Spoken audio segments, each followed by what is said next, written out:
since we were, this falls right into that category of, Mm-hmm. we were talking about, box set costs and tickets, Yeah. the cost of tickets and things. Mm-hmm. Well, apparently rock music concerts typically dominate the concert revenues, Okay.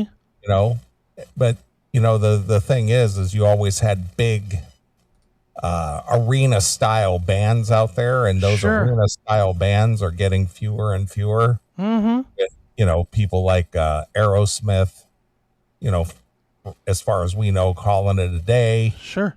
Kiss is gone. They called it a day. The big arena shows that we typically have been used to all of our lives. Mm-hmm. And now we're getting into package tours with bands with one member. We talked about Styx in Chicago. Right. Yeah. Things like that. So rock music is struggling to draw crowds as tour earnings are dropping. Okay. Rock and roll was the music genre that defined generation after generation, but that may no longer be the case. Rock music is showing signs of struggle in 2025, with touring revenue and chart dominance beginning to shift away from the traditional stronghold. Billboard's year-end box score charts for 2025 reveal that while rock acts such as Coldplay, Imagine Dragons, and Iron Maiden still appear among top grossing tours, the genre's overall share of live music revenue pool has declined. Okay. Rock accounted for only about 30.2% of the top 100 tour grosses in 2025, a drop from the greater dominance in past decades. This shift comes as pop, R&B, hip-hop tours continue to outgross most rock outings. In the age of Taylor Swift's Eras Tour and Beyonce's Cowboy Carter Tour, rock has taken a back seat. Despite Coldplay being the top grossing rock tour of 2025, it only grossed $465 million, a mere quarter of the Eras Tour. I didn't realize how big Coldplay is. I mean, I know who they are, but I'm not a fan. Yeah, I don't like them, but yeah, they're a huge band, man. But so that Eras Tour, as we had talked when that was in full swing and selling out stadiums, and tickets were in the thousands to see Taylor Swift. Mm-hmm. It's just ridiculous. So was that this year or was that last year? That was, I think that it's still going on, isn't it? It's sort of like a continuation thing, but that was last year. Okay. This past year, I think. This past summer, if I'm not mistaken. So is she single-handedly the answer to this? Because I mean, I know you mentioned like Coldplay and stuff, and I get that. And I understand that, and I certainly understand the Taylor Swift. But man, Metallica's still out there doing it, and you got Oasis. Does that counts as rock? I would think. And they're selling stadiums. Yeah, that tour is over, I believe, though. I think that one already wrapped up. Maybe, or I think it wrapped up in Europe, but it's coming here in 26. Because I would love to go see the Oasis. Oh, it's here already. Oasis? Yeah. Was it? Yeah, came through already. I thought it started the same day as Ozzy's tour. No, I ran into some guys who went to it at the Soldier Field. Oh, no kidding. Damn it. It didn't come here, so I didn't get a chance to see it, but I've seen them, so it's fine. But I mean, but they're doing big business. There's some bands. Pantera's still doing good business. They were selling out 20,000 seat sheds all summer. Mm-hmm. Part of the shift likely stems from how audiences consume music today. Rock's influences remains culturally significant.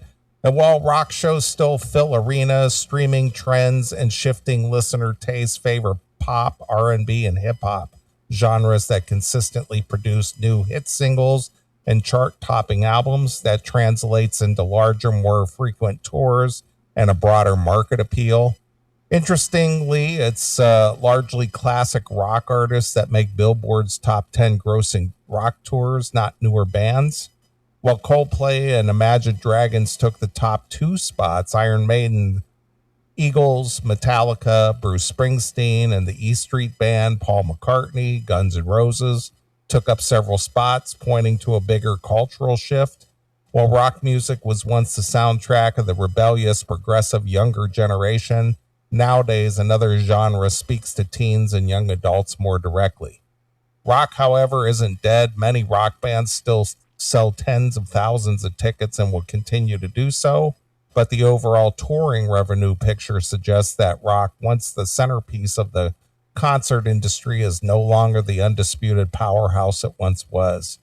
For fans and artists alike, 2025 feels like a pivot point. Rock remains a vibrant and live, but its box office dominance now exists alongside rather than above diversified music landscape.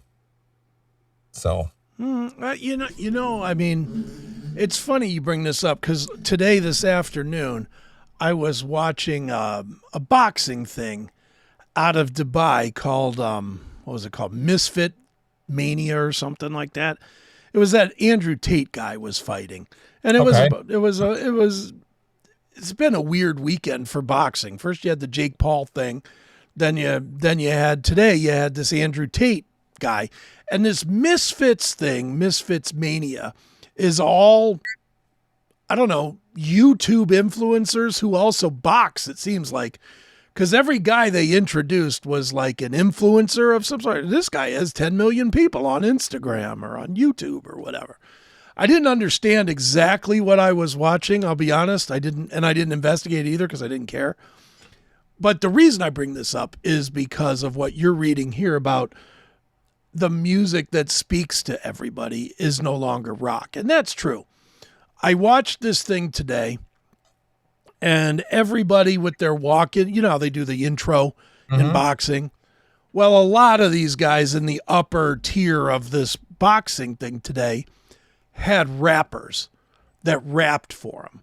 And even on the Jake Paul fight, he had Takeshi 6ix9ine rap his way out to the floor as well. And the weird thing is, I watched it, and I like rap, so I'm not like a hater. But the problem that they have is the same problem rap has always had, even when I've seen it. It does not translate well to the stage. You can't, especially these new mumble rap guys, the newer style rap guys, when they're doing their thing, you can't understand what the fuck they're saying because of the noise and everything else.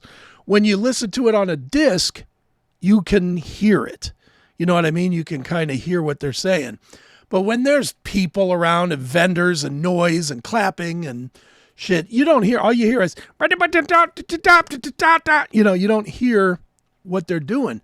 And I think that's why rock has always been superior, is because you could understand it.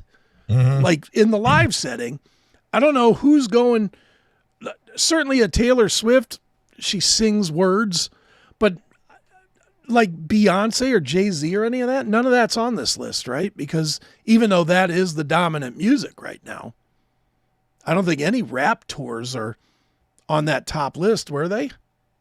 Well, they mentioned the rock, the rock acts, but they, it said that, let's see, Beyonce's Cowboy Carter tour, Taylor Swift's Eras tour, those were the top grossing, shows. Sure. In that, so in a country genre. tour and a pop tour. Mm-hmm. Mm-hmm.